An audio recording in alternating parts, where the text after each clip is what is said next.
உகம் கடந்த அதிசயனே. அத்தியாயம் 26. மௌனங்கள் மட்டுமே பேசிக்கொண்டன. கண்கள் இரண்டும் பார்த்து கொண்டன. அவன் நெடிய கையில் அவள் பிஞ்சு விரல்கள் கோர்த்திருந்தது. கன்னத்தோடு கன்னம் புதைத்து வைத்திருந்தான். ஒரு கையோ அவள் இடையில் தங்கி இருந்தது. எவ்வளவு நேரம் இந்த ஓவிய வடிவில் இருந்தார்கள் என்பது அவர்களே அறிந்தனர். நெருப்பு தன் வெளிச்சத்தை நிறுத்தி கொள்ள இருட்டு அந்த இடத்தை ஆதிக்கம் செய்ய அவள் உதட்டோடு உதட்டை உரசி கொண்டவன், ஏன் இந்த அமைதி? அமைதியை சம்மதமாக எடுத்துக்கொள்ளலாமோ என்றவன் உதடோ அவள் கழுத்தோடு பேசிக் கொண்டிருந்தது. மேலும் கீழுமாக உரசி தீ மூட்டி கொண்டிருந்தது. அவன் உடல் தந்த கதகதப்பில் அப்படியே உள்ளமும் தீண்ட தீண்ட மெல்ல அவன் பால் சரிந்து கொண்டிருந்தாள் ஆர்த்தி. தேக தீண்டல் இல்லாத அணைப்பு 1000 கூடலுக்கு சமம். ஆர்த்தியோ வஜ்ரனை தன் நெஞ்சில் படுக்க வைக்க அவனுக்கும் இப்போது உதடோ உடலோ வன்மையாக வன்முறை செய்து காதல் கவிதை படிக்கும் எண்ணமே இல்லை. அமைதியாக அவள் நெஞ்சில் முகம் வைத்து படுத்து கொண்டான். அவன் பேசிவிட்டான். அவளோ பேச வேண்டும். இருபக்க நியாயங்களுமே கேட்டறிந்தால்தானே அடுத்து என்ன முடிவு என்பதை இருவருமே எடுக்க முடியும். ஆர்த்தியின் பெருமூச்சை நெஞ்சில் படுத்திருந்தவன் அறிந்தான். நீங்க என்னை காதலிக்கிறீங்கன்னு எனக்கு தெரியும் கிங். எங்கேயாவது எப்பவாவது சொல்லுவீங்கன்னு எதிர்பார்த்தேன். இன்னைக்கு சொன்னதுக்கு ரொம்ப தேங்க்ஸ். உங்களோட உணர்வுகளை பத்தி சொன்ன நீங்க என்னோட உணர்வுகளை பத்தி புரிஞ்சுக்கவே இல்லைங்கிறது தான் என்னோட வருத்தமே. நீங்க கொலகாரன் பாவி அப்படின்னு நியாயம் தீக்க நான் ஒன்றும் நியாயவாதி இல்லை. நானுமே ஏதோ பாவம் செஞ்ச பாவி தானே. நான் யார் உங்களை குறை சொல்றதுக்கு? அவள் தெளிவுதான் அவனை அதிகம் பிரமிக்க வைக்கும். பல கோமாளிகள் உள்ளேதான் சாக்ரட்டிஸும் ஓஷோவும் புத்தனும் வள்ளுவனும் கூட ஒளிந்து கிடப்பர். இங்க உள்ள மக்களுக்கு நீங்க யாருன்னு தெரியாம இருந்திருக்கலாம். ஆனா இந்த நாட்டோட செல்வமும் செழிப்பும் மலையும் ஓடும் ஆறுகளும் அருவிகளும் விவசாயமும் சரிசமமா ஆடை அணிந்து செல்லக்கூடிய மக்கள் கூட்டமும் ஒரே மாதிரியான வீடுகளும் எனக்கு நீங்க யாரு என்னங்கிறத வந்த கொஞ்ச நாள்லயே கத்து கொடுத்துருச்சு. அவன் இதழிலோ கர்வ நகை. ஒரு மன்னன் சரியா இல்லைனா அந்த நாடும் நாட்டோட மண்ணுமே நாசமா போயிடுன்னு கலியுகத்தை பார்த்துட்டு வந்த எனக்கு தெரியாதா? நடு நிசையில கூட ஒரு பெண் சுதந்திரமா கடந்து போகக்கூடிய சுதந்திரத்தை இந்த தேசம் கொடுத்துருக்குன்னா இதை ஆளுற உங்களால மட்டும்தான் அது முடியும்னு எனக்கு தெரியும். அதே போல இதெல்லாம் நீங்க செஞ்சது உங்களோட நாட்டோட நன்மைக்காக. ஆனா எனக்காக என்னை எடுத்துக்கிறதுக்காக புலவனை கொன்னீங்க பாருங்க, அது ஒண்ணுதான் நான் உங்ககிட்ட இருந்து விலக காரணமே என்றதுமே அவன் தலையை தூக்கி பார்க்க மீண்டும் அவனை தன் நெஞ்சிலேயே பிடித்து அமுக்கிய ஆர்த்தியோ, நான் ரொம்ப பக்குவப்பட்ட பெண். நட்புக்கும் காதலுக்கும் நண்பனுக்கும் காதலனுக்கும் 1000 வித்தியாசங்கள் எனக்கு தெரியும். அவங்கிட்ட எனக்கு பசிக்குதுன்னு சொல்ல முடியும். உங்ககிட்ட பசிக்குதுடான்னு கட்டிப்பிடிச்சு உரிமையா நிக்க முடியும். அவங்கிட்ட என் மனதோட உணர்வுகளை சொல்ல முடியும். ஆனா உங்ககிட்ட மட்டும்தான் என்னோட உடலோட உணர்வுகளையும் காட்ட முடியும். அவன் முன்னாடி கண்ணியமா மட்டும்தான் நான் நிக்க முடியும். ஆனா உங்ககிட்ட நிர்வாணமா கூட என்னால நிக்க முடியும். ஏன்னா அவன் எனக்கு அன்பானவன், நீங்க எனக்கு அந்யோன்யமானவர். இப்ப கூட குழந்தை உண்டாகி இருக்கேன்னு அவன்கிட்ட மகிழ்ச்சியா சொல்ல முடிஞ்ச என்னால அந்த குழந்தைய உங்க விரல் தொட்டு உணரணும், உங்க மார்பு மேல சாஞ்சுக்கிட்டு 2 பேரும் சேர்ந்து அந்த குழந்தையோட துடிப்பை அறியணும்னு ஆசையா இருக்கு. அதான் இந்த ஆசையை நிறைவேற்றுவதற்கு புலவனால மட்டும் இல்ல, இந்த உலகத்துல எவனாலுமே முடியாது. இப்ப உங்களுக்கு இந்த வித்தியாசம் புரியுதா? இப்ப கூட புலவனை வம்புல மாட்டி விட்டுட்டு நீங்க பெரிய இவர் போல என் நெஞ்சில படுத்து கிடத்து சொக்கிக்கிட்டு கிடக்கிறதுக்கு உங்க மண்டை மேலேயே கல்லை தூக்கி போட்டு கொல்லணும்னு தான் தோணுது எனக்கு. ஆனா பாருங்க, உங்களை கொல்ல முடிஞ்சிருந்தா தான் என்னை பாம்பு குகைக்குள்ள விடும்போதே கொன்னு இருப்பேன்ல. முடியலையே என்றவளை உள்ளே வந்த மின்னல் வெளிச்சத்தில் பார்த்தவன் வசீகரமாக சிரிப்பை கொடுத்துவிட்டு அவள் பக்கத்தில் மல்லாக்க படுத்தவன் அவளை கைவிட்டு தூக்கி தன்மேல் போட்டுக்கொண்டான். உனக்கு உன் நண்பனை பற்றி தெரியுமோ தெரியாதோ அது நான் அறியேன். ஆனால் என் படை தளபதி புலவனை பற்றி யாம் அறிவோம். அவன் பலம் எது என்று. அவனை நினைச்சாதான் கிங் எனக்கு ஒரு மாதிரி வருத்தமா இருக்கு. நானும் அவன் விஷயத்துல ரொம்ப தப்பு பண்ணிட்டேன்னு புலவனுடைய முகம் பார்க்கும் போதெல்லாம் வருத்தமா இருக்கு. ஆனா இதுல நான் எதுவுமே செய்ய முடியாதே. கண்டிப்பா அவனுக்கு ஒரு நல்ல வாழ்க்கையை ஏற்படுத்தி கொடுக்கணும்னு என் மனசு துடிச்சுக்கிட்டே இருக்கு. ஏற்றுக்கொள்வானா என்றான் வஜ்ரன் அழுத்தமாகவே அவளை பார்த்து. அவனுக்கு நானா ரொம்ப பிடிக்கும்ல. நான் சொன்னா கண்டிப்பா எது வேணும்னாலும் செய்வான். இந்த பிரச்சனையெல்லாம் முடிஞ்சதுமே நாட்டுக்குள்ள போய் நல்ல பொண்ணா தேடுறோம். பவளத்து மேல அவனுக்கு கொஞ்சம் கூட விருப்பமே இல்லை. விருப்பம் இல்லாத காதலோ கல்யாணமோ அது மனசுக்கு நல்லா இருக்காது. அதனால அவன் குணத்துக்கு தக்க ஒரு பிள்ளையை தேடி கட்டி வச்சாதான் எனக்கு திருப்தியே என்றவள் கொண்ட ஆசை இந்த ஜென்மத்தில் நிறைவேறாது என்பதை வஜ்ரன் மட்டுமே அறிவான். அது உன் பாடு, உன் நண்பன் பாடு. என்னவோ சொன்னாயே, என்னை கொன்று விடுவேன் என்று. தாராளமாக அதை செய். என்னை கொல்லும் மந்திர தந்திரம் வித்தைகள் என்று அத்தனையும் கற்றது இந்த மந்தி ஒருவள்தானே. வஜ்ரனின் விரல்களோ சேலையில் அழுங்கி சரிந்து கிடந்த அவள் இடையை மெல்ல தேடி புகுந்து கொசுவ சேலையை கொத்தாக எடுத்து வெளியே போட்டு அவள் அடி வயிற்றில் தன் சிசுவின் துடிக்கும் துடிப்பை அவன் பெருவிரல் காண, அவளோ உணர்ச்சி பிளம்பாக மாறி அவனோடு தான் குழந்தை துடிப்பை அறிய வேண்டுமென நினைத்த அவள் விரலுமே அதை உணர ஆத்மார்த்த பந்தம் எது என கோவுக்கு கற்றுக் கொடுத்தாள் அலத்தி. மங்கை அவள் மான்விழி மாரணவ நம்புவிழிகளில் துடித்து அடங்கி ரதியானவள் இதழ் கடிக்க மோகன பார்வை கண்டு சுரக்கும் உயிர் சுரப்பை இருவரும் அறிந்தனர். அவள் கை வஜ்ரன் முதுகை கீறி பிடித்திருக்க அவன் விரலோ அடிவயிறு மட்டுமா தொட்டிருக்கும். அவன் விரல்களோ 5 மாதமாக வறண்டு கிடந்த அவள் பாலைவனமும் அல்லவா கண்டது. அழகியே, நான் செய்த வன்முறையை விட நீ செய்வதுதான் அதிகமடி. அவன் நெஞ்சை கடித்து கொண்டிருந்தாள், முதுகை நகத்தால் கீறி கொண்டிருந்தாள். அவள் கால்களோ அவனோடு வலிக்க பற்றி கொடியாக படர்ந்து அவனை நொறுக்கி பிடித்திருக்க, நீங்க குறைதான் சந்தையில சொல்லிக்கிட்டாங்க. வன்முறை உனக்கு அதிகம் பிடிக்குமே, ஏன் இப்போது பிடிக்காதா? அவள் காதில் கிசுகிசுப்பாய் இவன் கேட்க அவளோடு கட்டில் போர் நடத்தும் அவன் அறிவானே அவள் ஆசை எது என்று. அதான் போன்னு விரட்டி விட்டுட்டீங்களே என்றவளோ ஆவென்று அடுத்து அலறினாள். அவன் செய்த வேளையில். போகிறேன் என்றாய், போ என்றேன். உன் உணர்வுக்கு மதிப்பு கொடுக்க வேண்டும் என்று இப்போதுதானே பாடம் எடுத்தாயடி. அதைத்தான் செய்தேன். இப்போது என்னை குறை சொல்கிறாயே, இது நியாயமா? அப்படியா சொன்ன? அப்ப நான் போனதுதான் தப்போ? அவளையே குழம்ப விட்டுவிட்டு மாயவன் உதட்டுக்குள் சிரிக்க ஆர்த்தியோ வீறு கொண்டு அவனை அடிக்க போக அவனோ பல வித்தைகளை செய்து அவளை மயங்கவே செய்து விட்டான். முக்தி பெறுவோமா? அது புலவன் வந்துட்டானா? அவன் வர விடியும் வேளையாகும். உனக்கு என்னை ஏற்க வருத்தமா? ஆமா, வருத்தப்பட்டு தான் இந்த மினி லாரிய மேல சுமக்கிறனா? அவளை தன் உதட்டை விரும்பி அவன் உதட்டில் கொடுக்க விழுங்கிக் கொண்டான் பேச்சே இல்லாமல். இரு உதடுமே வேக வேகமாக ஒன்றை ஒன்று விழுங்கிக் கொள்ள முகம் பார்க்க முடியாத அந்த இருட்டு தேக்கி வைத்திருந்த இருவர் ஆசைக்கும் வெள்ளம் கேட்டது. புதிதாக வெண்வெள்ளம் பாய ஆசை கொண்டு இருவருமே இச்மோச்சென்று முத்தத்தை பரிமாறிக்கொள்ள, ஆர்த்தி எங்கே இருக்கிறாய் வஜ்ரா என்ற புலவனின் குரல் வெளியே கேட்டு இருவருமே தேல் கொட்டியது போன்று விலகிட, இதோ இதோ உள்ளதான் புலவா வா என்ற ஆர்த்தியோ வேகமாக தன் ஆடையை சரி செய்ய என்று வஜ்ரனோ ஆசையை இடையில் கொட்ட முடியாமல் தலையை உலுக்கி தன்னை சரி செய்தவன் அவளை முறைத்து பார்க்க, உங்களுக்கு சாமர்த்தியம் பத்தல கிங், நான் என்ன செய்யறது என்று குதித்து ஓடிய அவளை மீசையை திருகிக் கொண்டே வஜ்ரன் நின்று பார்த்தான். வளைய தெரிந்த மூங்கில் மட்டுமே காலம் காலமாக நிலைத்து நிற்கும். அவனும் காதலில் வளைதல் தவறில்லை என விடை கண்டறிந்து விட்டான். அத்தியாயம் 27. என்ன புலவா, இப்பவே வந்துட்ட? நீ வர்றதுக்கு காலவர் ஆகும்னு கிங் சொன்னாரு என்றவளின் பின்னே முதுகில் ஒட்டியிருந்த மணலை தட்டிவிட்டு கொண்டே வந்தான் வஜ்ரன். புலவனோ இருவரையும் பார்க்க முடியாமல் தடுமாறி, அது தவறான நேரத்தில் வந்துவிட்டேனோ? வந்துவிட்டாய், இனி இறந்த காலம் மாற்ற முடியாதே. என்ன செய்தி கொண்டு வந்தாய் என்றான் வஜ்ரன் பாறை மீது துள்ளி ஏறி அமர்ந்திட. ஏன் கிங் அவனை சீண்டி சீண்டி பாக்குறீங்க? அவனுக்கு மட்டும் கேட்க முணுமுணுத்தவாறு ஆர்த்தி கேட்க, நீ வாடா, முதல்ல 3 பேருமா சாப்பிடலாம். கிங் மீனை செமையா பொறிச்சு வச்சிருக்காரு, பங்கு போட்டு தின்னலாம் என்ன? அவளுக்கு கொடுத்த உணவை 3ஆக பங்கு போட்டு புலவன் கையில் கொடுத்துவிட்டு மற்றதை வஜ்ரன் கையில் கொடுக்க, இதற்குள்ளாகவே தின்று கொள்கிறேன் என வஜ்ரனோ அவள் இலையில் கைவிட்டு அவளில் எனக்கு அதிக உரிமை உண்டு என்று காட்டாமல் காட்டினான். புலவனோ மெலிதாக இருவரையும் பார்த்து புன்னகைத்தான். அதில் காதல் கைகூடாத வழி இல்லை. தன்னால் இந்த காதலர்கள் பிரிந்து விட்டார்களோ என வருத்தம் போன நிம்மதி சிரிப்பு. என்ன புலவா, என்ன ஆனது? போன வேளை விரைவில் முடிந்து விட்டது வஜ்ரா, அதனால்தான் வந்துவிட்டேன். பெண் படை தலைவியை பார்த்து நாளை அதிகாலை படையை திரட்டி வை, நாங்கள் வந்துவிடுவோம் என்று தகவல் கூறிவிட்டு வந்தேன்.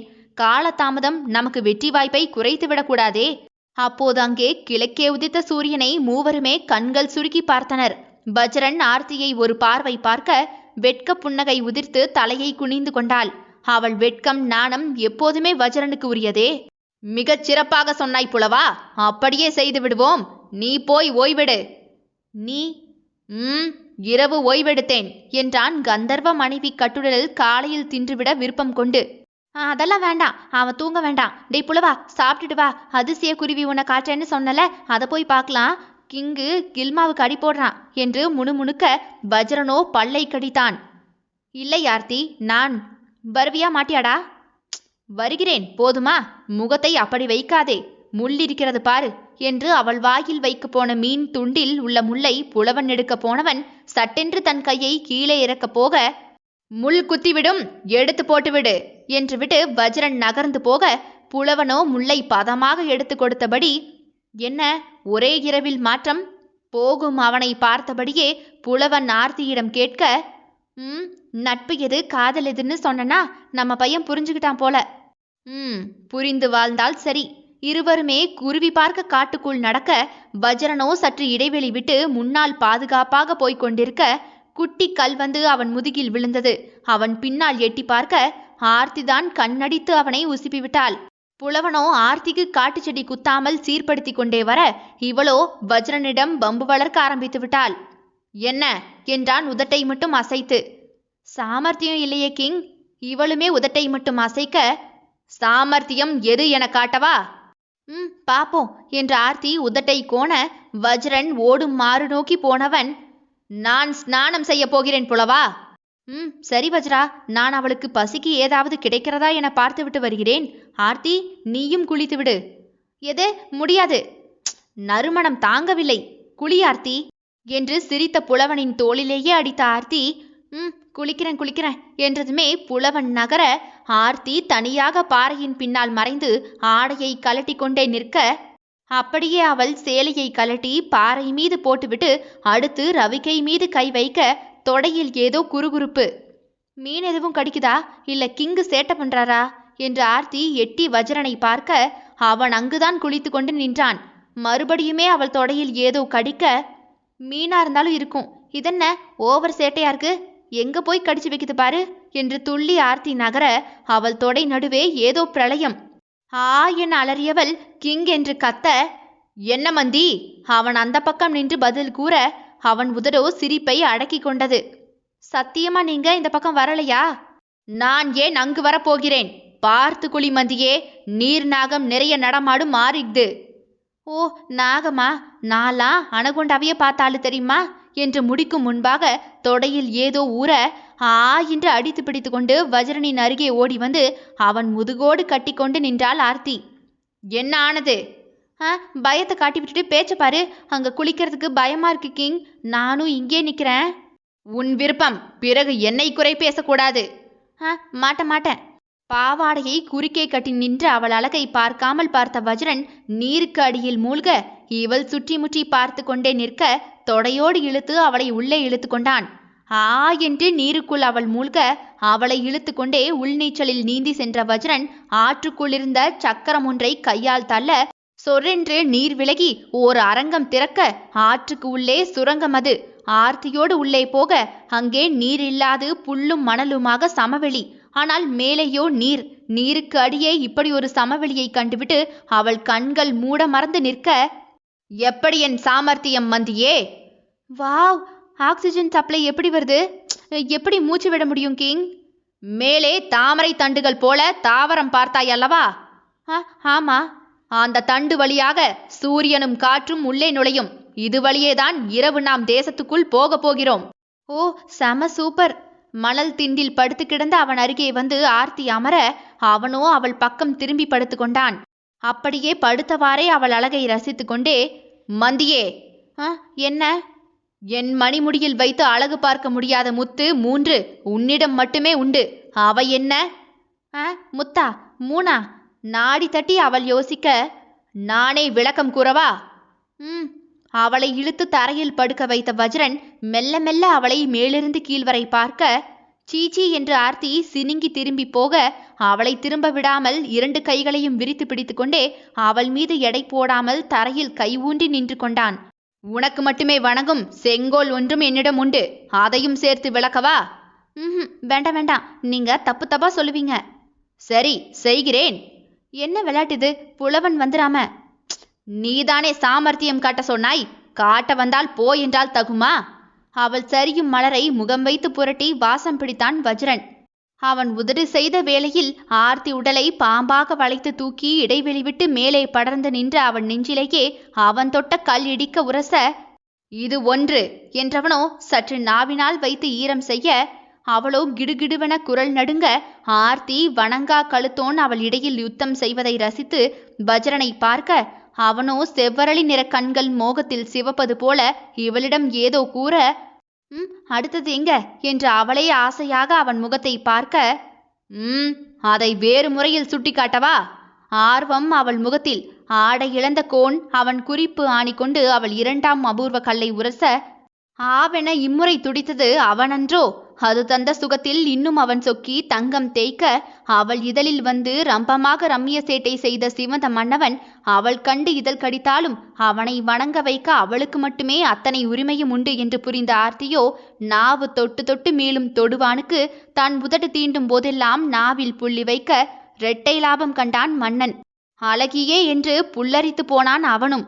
அவள் எச்சில் சுவை உலகில் அவன் கண்ட தங்க பஸ்ப சுவையிலும் எனது என்பான். அடுத்தடுத்து அவன் இரண்டாவது மூன்றாவது என அதிசயமான முத்துக்களை கண்டுபிடித்து கூற, அங்கே தாமரைக்கு போட்டியாக சிவந்து போய் நின்றாள் ஆர்த்தி. புரிந்துவிட்டதா? விளக்கம் கூறவா? புரிந்தாலும் கூட விளக்கம் வேண்டும் என்ற அரசியின் ஆணையை மறுப்பானோ? காட்டுத்தேன் சுவை அவள், பன்னீர் ரோஜா தரும் பன்னீர் வாசம் அவள், பவளம் சுரக்கும் பவள மேடை அவள், ஜென்மம் முழுக்க வனவாசம் போக துடிக்கும் வனம் அவள். இந்த முடிவே இல்லாத தொடக்கம் வேண்டுமென கண் சொருகி போனான் காளையவன். அழகியே என்று இச்சு சென்று உடலெங்கும் இசை மீட்டி நகர்ந்து அவளோடு நீராடினான்.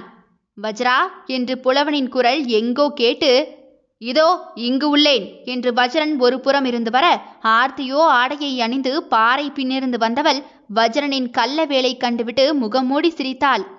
அத்தியாயம் 28.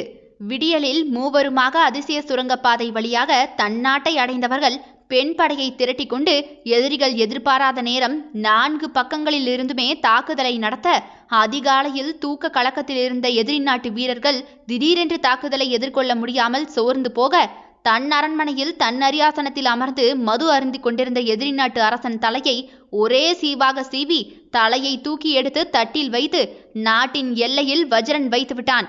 இனி ஒருவனுக்கு என் அரியாசனை மீது ஆசை வந்தால் இதுதான் பரிசு என்று அதனுடைய முன்பலகையில் எழுதப்பட்டிருந்தது. மறுபடியும் 3 மடங்கு வேகத்தோடும் தன் நாட்டுக்குள் ஊடுருவ நினைத்த அத்தனை நாடுகளையுமே ஒற்றை படை கொண்டே அடித்து தகர்த்தி மீண்டும் நான் அசையாதவன், அசைக்க முடியாதவன், அடங்காதவன் என்று கோலோற்றினான் வஜ்ரன். தன் நாட்டில் தலைவிரித்தாடும் கொடுமைகளை கண்டான். அவனுக்கு தீர்ப்புகள் எல்லாம் இரத்தத்தில்தான் எழுத தெரியும். யாருக்குமே சாட்சிகள் தேவையில்லை. தப்பு செய்து விட்டான் என்று காதுக்கு வந்துவிட்டாலே போதும். கை கால் எடுப்பதுதான் பயமுதர வைத்தது.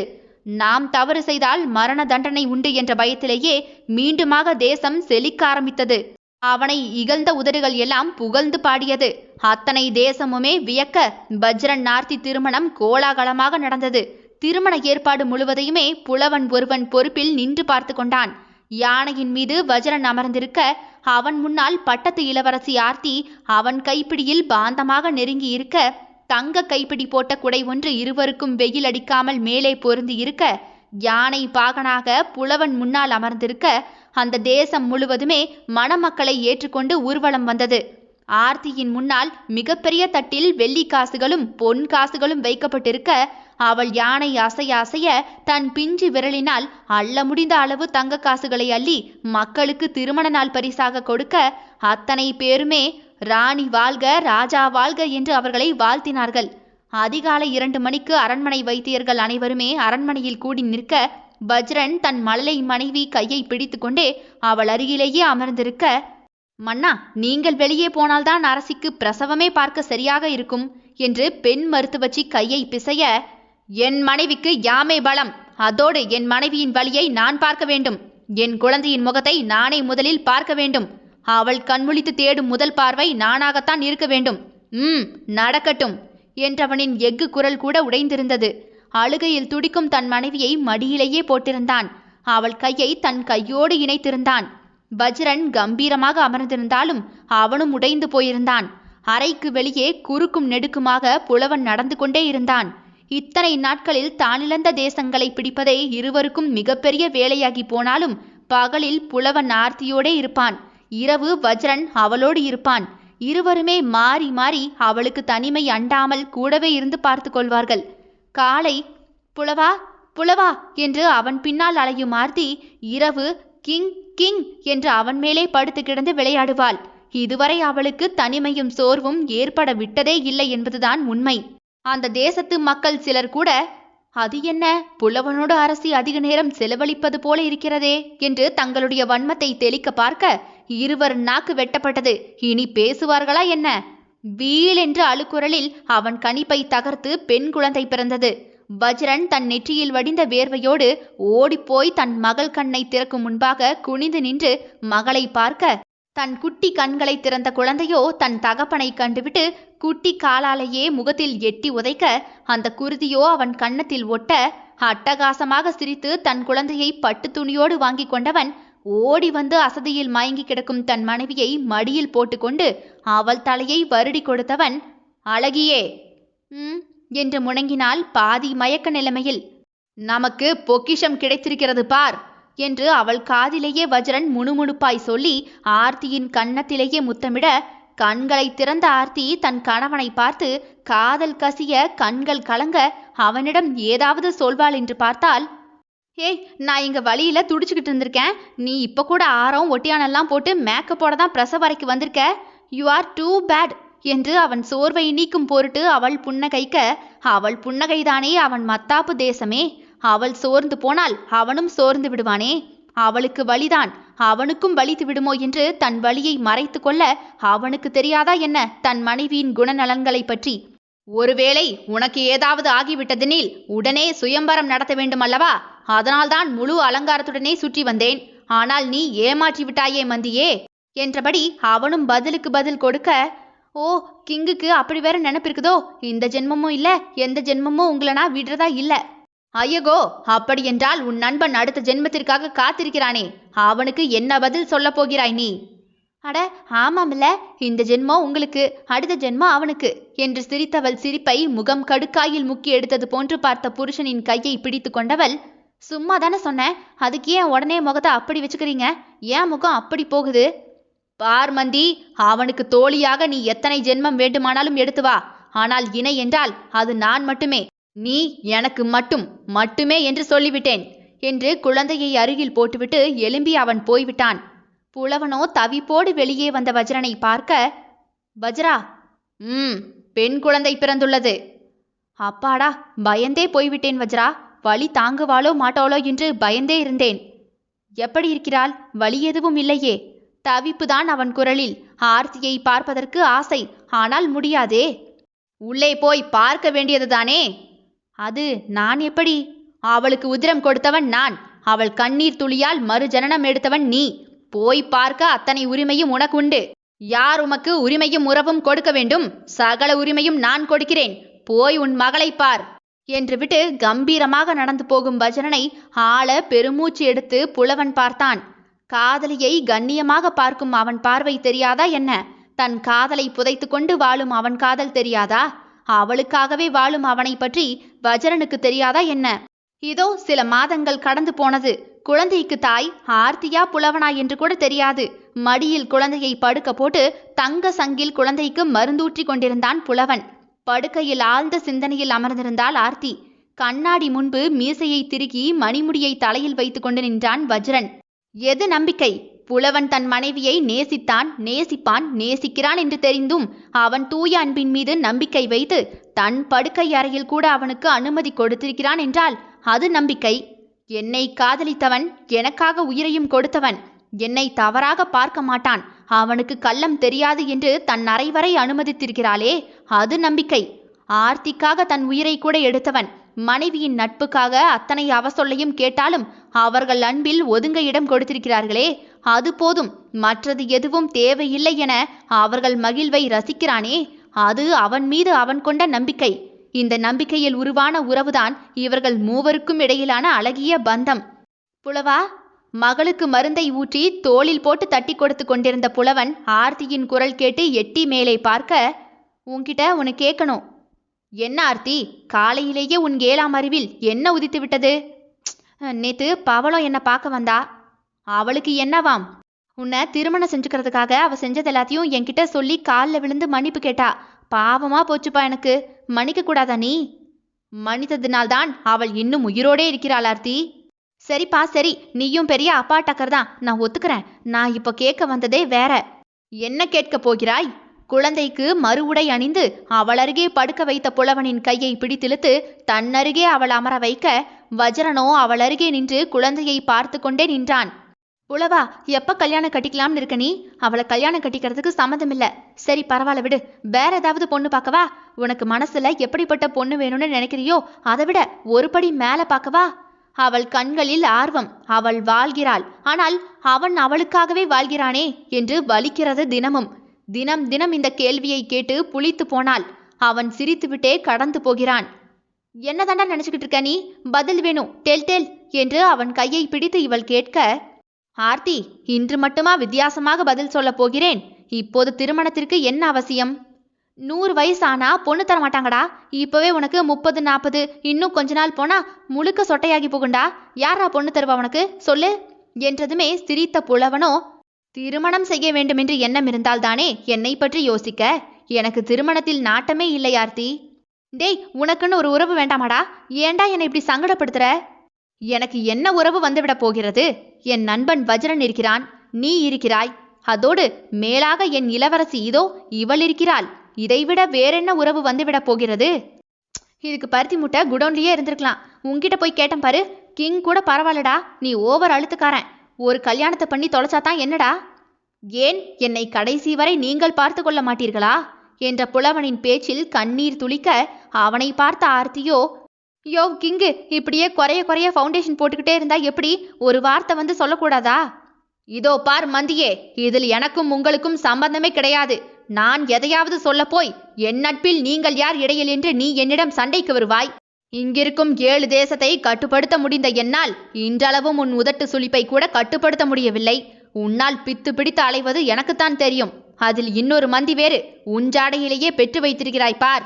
நானே எங்கே போய் முட்டிக்கொள்ளலாம் என்ற யோசனையில் சுற்றி வருகிறேன். என்னை உன் வம்பில் இழுத்து விடாதே. பிள்ளை பெத்தா வளர்க்கத்தான் செய்யணும். நீங்க கிங்குன்னா அப்படியே யானை மேலே ஏறி உட்கார்ந்து ஜோரா வளலாம்னு பாத்தீங்களோ?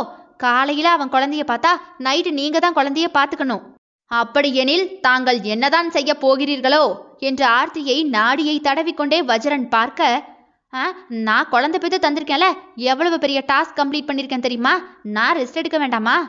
தாயே, 10 மாதங்களுக்கு மேலாக ஓய்வில்தான் தாங்கள் இருக்கிறீர்கள் என்பதை மறந்து விட்டீர்களே. டே, நான் 10 வருஷம் கூட ஓய்வெடுப்பேன்டா. அதை கேட்கறதுக்கு நீங்களாம் யாரு? நான் இந்த தேசத்தோட இளவரசி. நான் எப்படியோ இருப்பேன். கேள்வியில கேட்கக்கூடாது. இது சரிப்பட்டு வராது. வாடா புலவா, நாம நம்ம வீட்டுக்கு போகலாம். அரசர் சும்மா சும்மா நய நயன்னு என்னை திட்டிக்கிட்டே இருக்காரு பாரு என்று எழும்ப போன ஆர்த்தியை பிடித்து அமுக்கி அமர வைத்த வஜ்ரனோ, காலையில் போய்விட்டு இரவு அரண்மனைக்கு வந்து விடுவாய். இதற்கு பெயர் சண்டையா? சண்டை தூக்கு மாட்டிக்கொண்டு செத்துவிடும். அமரு அமரு என்று அவளை அமர வைத்தவன் அவள் காலிலிருந்து கலண்டு விழுந்த தங்க கொலுசை அவள் காலில் மாட்டிவிட்டு, புலவா, நகர்வலம் செல்ல வேண்டும், போகலாமா என்றதுமே குழந்தையோடு விளையாடி கொண்டிருந்த புலவன் சரி என்று தலையாட்ட இருவருமே ஜோடியாக வெளியே சென்றனர். ஆர்த்திக்கு புலவனை நினைத்துத்தான் அத்தனை வருத்தமும். தேசத்தின் மீது தேசங்களை பிடிக்கும் வஜ்ரனை எதுவுமே செய்ய முடியாமல், அவன் மும்மடங்கு பலத்தையும் குறுக்க முடியாமல் எதிரி நாடுகள் அனைத்துமே விழிபிதுங்கி நின்ற வேளை அன்புடையார் இறுதியாக எழுதி வைத்துவிட்டு மறைந்த ஓலை கையில் கிடைத்தது. அதில் வஜ்ரனின் வீரம் எது, விவேகம் எது, பலம் எது, பலவீனம் எது என்ற ரகசியம் கிடைக்க, ஆக வஜ்ரனை கொல்ல முடியாது. வஜ்ரனை கொல்ல வேண்டுமென்றால் அவன் மனைவியை கொல்ல வேண்டும். இவள் போனால் அவன் போய்விடுவான். மொத்தத்தில் வஜ்ரனை ஏமாற்றுவது, கவர்ந்து செல்வது, அவனோடு போராடுவது, இது மட்டும்தானே நமக்கு கடினமான வேலை. ஆனால் அவன் மனைவி அந்த மழலை பெண்ணை ஏமாற்றுவது, கவர்ந்து வருவதெல்லாம் நமக்கு எளிது. கொல்வது அதைவிட எளிதுதானே? ஆம், நேரம் குறித்து வையுங்கள். அந்த பெண் தனியாக கிடைக்கும் பொழுது கவர்ந்து விடலாம். அவளை சாய்த்து விட்டால் மலை போல சிகரமாக நிற்கும் வஜ்ரனின் சாம்ராஜ்யம் மொத்தமாக சிதறிவிடும் என்று அவனுக்காக மறைமுகமாக வியூகம் அமைத்து எதிரி படைகள் நேரத்திற்காகவே காத்து கொண்டிருக்கின்றனர். உகம் யார் கைவசமோ? அத்தியாயம் 29. புலவா புலவா என்ற இருவேறு குரல்கள் அரண்மனையில் இரு திசையிலிருந்தும் வந்தது. ஒன்று ஆர்த்தியின் குரல், மற்றது அவள் மகள் வாசுகியின் குரல். இதோ வருகிறேன் என்று குதிரையிலிருந்து குதித்து அரண்மனையின் உள்ளே ஓடியவன் வாசுகியின் பக்கம் காலை திருப்ப, அவனுக்கு எதிரில் இடுப்பில் கை வைத்து தன் 9 மாத வயிற்றோடு முறைத்து கொண்டே நின்றாள் ஆர்த்தி. குடும்ப கட்டுப்பாடு முறை சிறிது கற்றதால்தான் ஏதோ ஒரு குழந்தைக்கு இன்னொரு குழந்தைக்கும் இடையே 10 வருட இடைவெளியே அது கடினப்பட்டு போட்டுவிட்டாள். இல்லையென்றால் கில்மா கிங்கோ இன்னொரு தேசத்தையே உருவாக்கி விட்டிருப்பான். ஆர்த்தி, தேவி அழைக்கிறாள் பார். எதற்காக எதிரில் நிற்கிறாய் நீ? உனக்கு ஏதாவது வேண்டுமா? தாய் தகப்பன் தேவையில்லை. வஜ்ரன் மகள் வாசுகிக்கு புலவன் புலவன் புலவன் மட்டும்தான். அவள் வாய் ஓயாமல் புலவா புலவாதான். பேச ஆரம்பித்த முதல் மொழியே புலவாதான். தத்தி தத்தி நடை பழகி ஓடி புலவன் காலைத்தான் பிடித்து கொண்டாள். கிங்கு, இவ என்னடா ரொம்ப கடுப்பாக்குறா?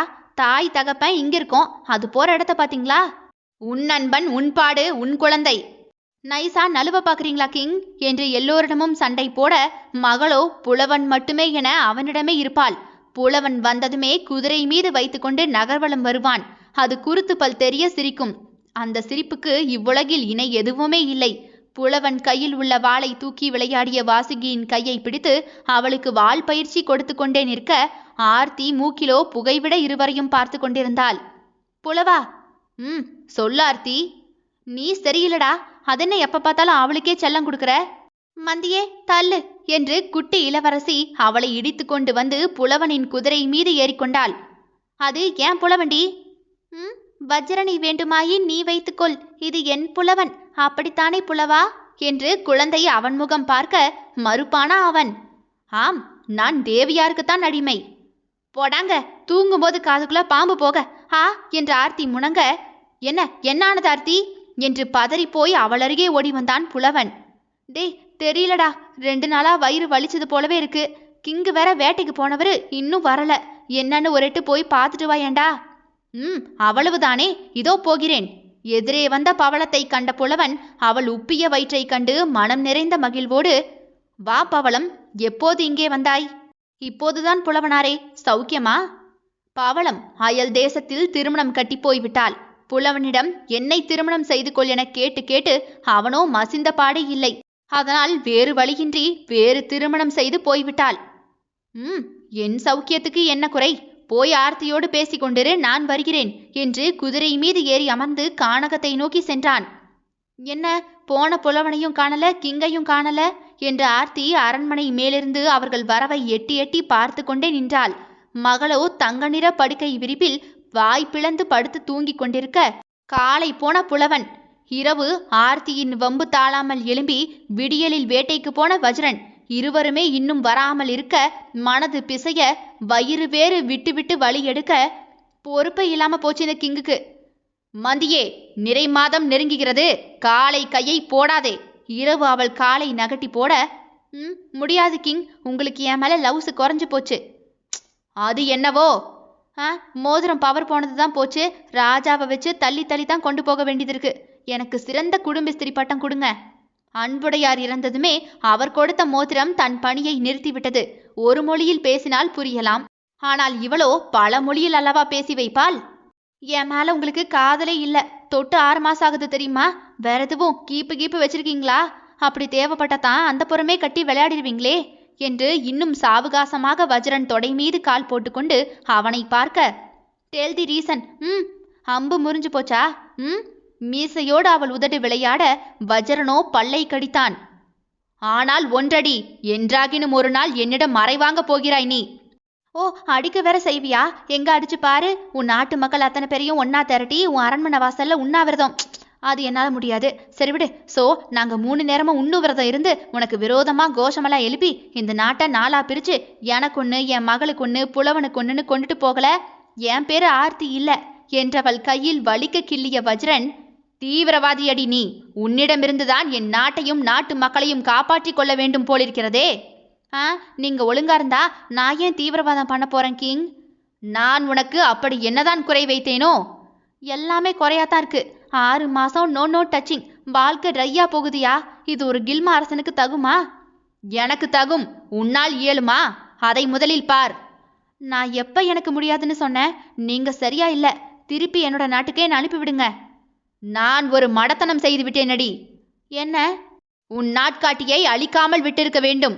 தினம் தினம் இவளை ஏனடா அழைத்து வந்தோம் என்று என்னும் அளவிற்கு குடைச்சல் கொடுக்கிறாய். இப்போது உனக்கு என்னதான் குறை? அதை கூறு. தூக்கத்தில் எழுப்பி வைத்து சாமியாடி கொண்டிருக்கிறாய். எனக்கு காட்டு தேன் திங்கணும் போல ஆசையா இருக்கு கிங். அதோட ஒரு டைம் மிஸ்கு வேணும், பண்ணுவமா என்று அவன் மார்பிலேயே உதட்டை ஊர்வலம் நடத்த, அவனுக்கு என்ன ஆசை இல்லாமலையா? ஆசை அவனுக்கும் மலையளவு உண்டே. 9 மாத கருவோடு இருக்கும் அவளை ஆசையில் முட்ட முடியுமா என்ன? ஒதுங்கி இருந்தாலும் விட மறுக்கிறாளே. உனக்கென்ன, காட்டுத்தேன் தானே வேண்டும்? அதுவும் வேணும். 2வது கேட்டதை மறந்துட்டீங்களே. முதலில் அது, அதன் பின் இது. போய் எடுத்து வருகிறேன் என்று எழும்பி போன வஜ்ரன் கையை பிடித்திழுத்த ஆர்த்தி, சும்மா சொன்ன கிங், அதெல்லாம் வேண்டாம். ஆசைப்பட்டு விட்டாய், எடுத்து வருகிறேன். அம்புட்டு பாசமா என் மேல? அப்படியெல்லாம் ஒன்றுமில்லையடி. எடுத்து வரவில்லை என்றால் அடுத்து 10 வருடம் இதையே சொல்லி காட்டி உயிரை எடுப்பாய். அதற்கு நடு இரவில் போவதே மேல் என்றவனை உதட்டை பிதுக்கி பார்த்தாள் ஆர்த்தி. போறதுதான் போறீங்க, அந்த அதிசய குருவியை பிடிச்சு கொண்டு வாங்க. வந்ததிலிருந்து காட்டுறேன்னு சொல்றீங்க, ஆனா காட்டவே மாட்டேங்கிறீங்க. குதிரை மீது ஏறும் அவன் காலடியில் ஆர்த்தி நிற்க அவளை ஒரு கையில் தூக்கி முத்தமிட்டு இறக்கி விட்டவன், வாடை காற்று அடிக்கிறது பார், உள்ளே போ, வந்து விடுகிறேன் என்று போன வஜ்ரனை நினைத்து பெருமூச்சு விட்டாள். அவளுக்கு தாய் தகப்பன் அன்பை புலவன் கொடுப்பான், அது சந்தேகமில்லை. ஆனால் நல்ல துணையாக வஜ்ரன் நிற்க மறந்ததே இல்லை. இருவரின் ஞாபகத்தில் இருந்த ஆர்த்தியின் காதில் அலத்தி என்று அரண்மனை வாசலில் குரல் கேட்டு ஆர்த்தியோ வேகமாக இறங்கி ஓடிவர அங்கே எல்லை காவலன் ஒருவன் அடிபட்ட உடலோடு நின்றான். என்னானது? அலத்தியே, எல்லையில் புலவனை எதிரி படையினர் காயப்படுத்தி குற்றுயிராக போட்டுவிட்டனர்.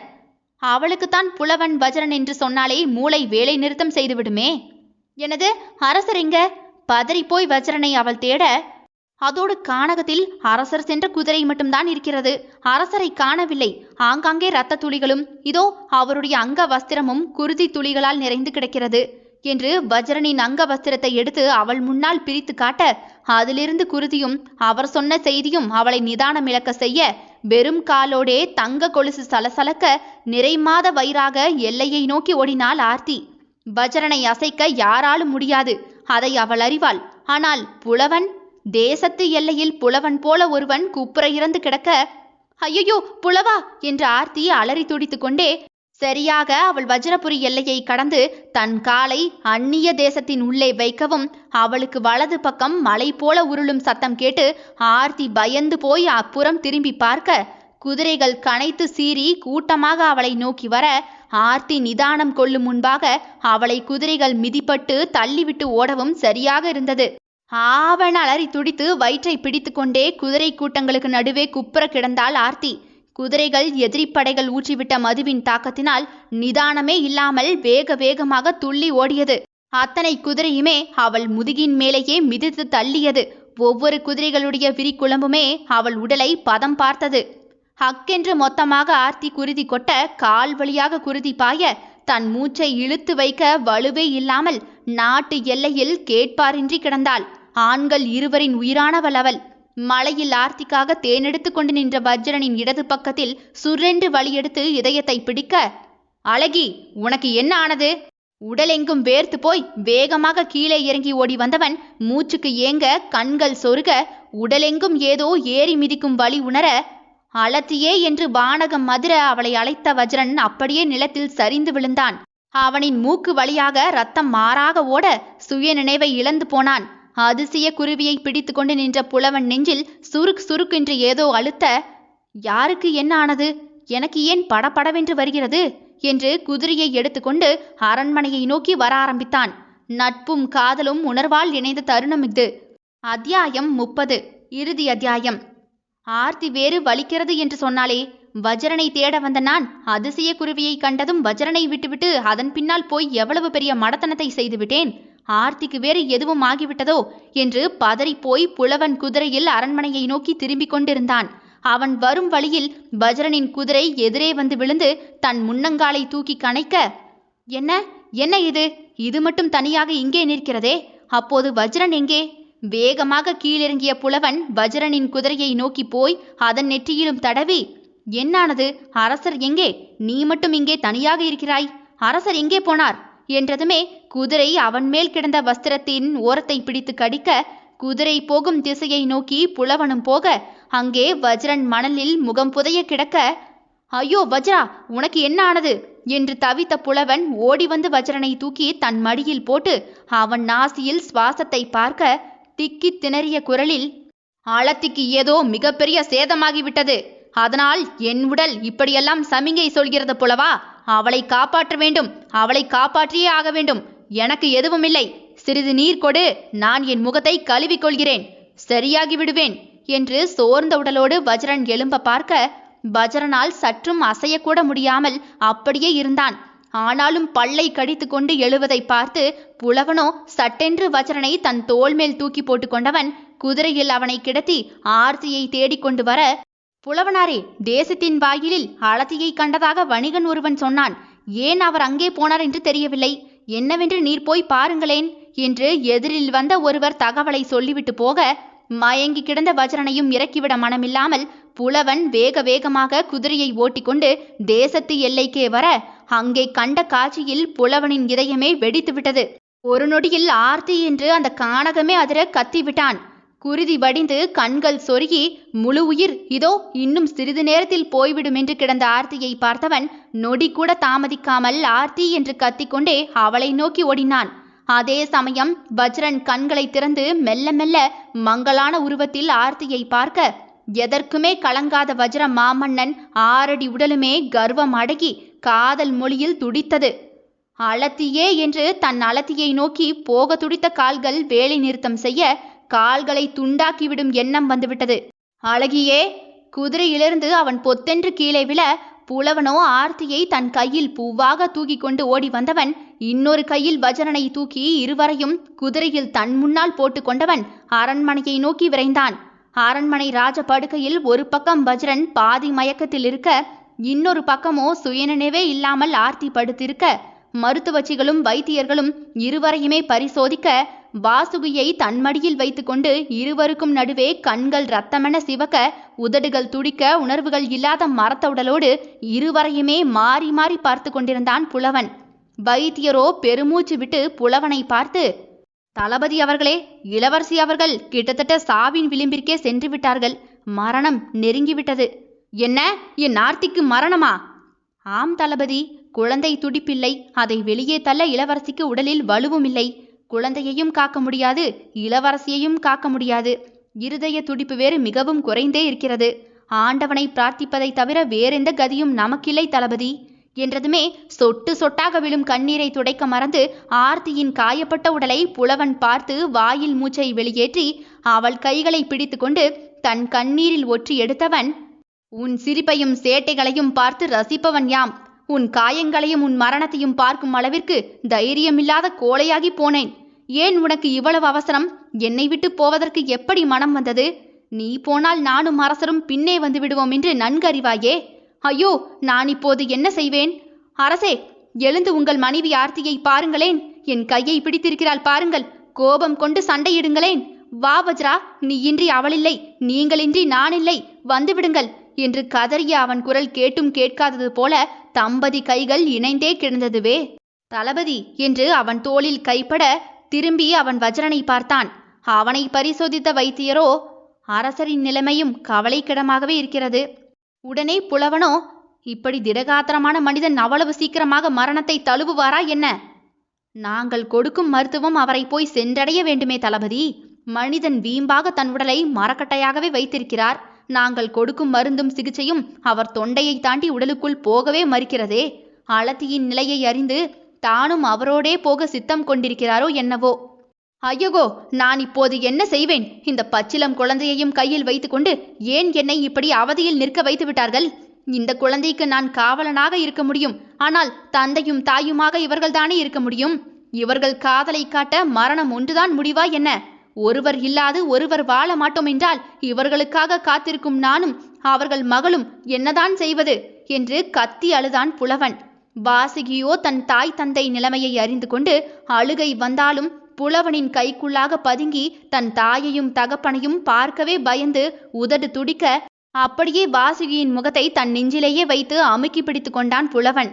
கவலை கொள்ளாதே தேவி, என் ஆர்த்தியை பற்றியும் நான் அறிவேன், என் நண்பனை பற்றியும் நான் அறிவேன். அவர்கள் கொண்ட காதலை என்னையன்றி வேறு யார் அறிவார்? அவர்களுக்காகவே வாழும் பாக்கியம் இப்பிறவியில் பெற்றேன். அவர்களுக்காகவே உயிர் துறக்கும் பாக்கியமும் இப்பிறவியில் நான் பெறப் போகிறேன் என்று மகிழ்ச்சி அடைகிறேன். அளத்தியை இங்கே கொண்டு வர ஒரு சக்தி உண்டு எனில், அவள் உயிரை எடுக்க ஒரு சக்தி உண்டு எனில், இவர்கள் காதலை பிரிக்க ஒரு உகம் உண்டு எனில், இதையெல்லாம் மாற்றி எழுத என்னால் முடியும். நான் இருந்தாலும் இல்லை என்றாலும் என் உயிர் உங்களோடு எப்போதுமே வலம் வரும். என் உயிர் கொடுத்தாகினும் இவர்கள் உயிரை நான் மறுபடியும் வர வைப்பேன் என்றவனோ இப்போது ஆழமாக மூச்செடுத்து, நான் உண்மையான மாசுவில்லாத காதலன் என்றால், இப்பிறவியில் என் காதலில் எல்லளவும் தூய்மை கெடவில்லை என்றால், ஆர்த்தியின் உயிர் வஜ்ரனோடு இணைந்து இருக்கிறது என்றால், என்னுடைய உயிர் இவர்கள் இருவரோடும் இணைந்திருக்கிறது என்பது மெய்யெனில், என் உயிரை எடுத்துக்கொண்டு இவர்கள் உடலுக்கு உயிர் கொடு ஆண்டவா. நான் உண்மையான காதலன் என்பது உண்மையெனில், இப்போதே என் சுவாசம் என் நாசியை விட்டு ஆர்த்தியின் உடலுக்குள் செல்லட்டும். அவள் நெருப்பில் இறங்கிடாத சீதை என்பது இந்த உலகம் அறியட்டும்.